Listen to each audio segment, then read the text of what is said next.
പോലീസും പൊതുജനങ്ങളും തമ്മിലുള്ള നേരിയ സംഘർഷത്തിൻ്റെ വാർത്തകൾ അവിടെവിടെയായി പലപ്പോഴും റിപ്പോർട്ട് ചെയ്യപ്പെട്ട് കേൾക്കുന്ന ഒരു ജില്ലയാണ് കൊല്ലം. പോലീസ് ഉദ്യോഗസ്ഥരുടെ പൊതുജനങ്ങളോടുള്ള പെരുമാറ്റത്തെ സംബന്ധിക്കുന്ന ഏറ്റവും പുതിയൊരു സർക്കുലർ കേരള പോലീസിൻ്റെ ഹെഡ്ക്വാർട്ടേഴ്സിൽ നിന്നും പുറത്തിറക്കിയിരിക്കുന്നു.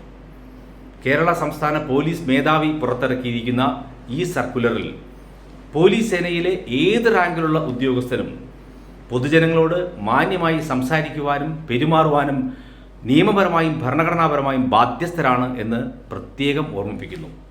ഇക്കാര്യത്തിൽ ഉദ്യോഗസ്ഥരുടെ ഭാഗത്തു നിന്ന് ഒരു വിട്ടുവീഴ്ചയും ഉണ്ടാവാൻ പാടുള്ളതല്ല എന്ന് ഈ സർക്കുലർ നിർദ്ദേശിക്കുന്നു.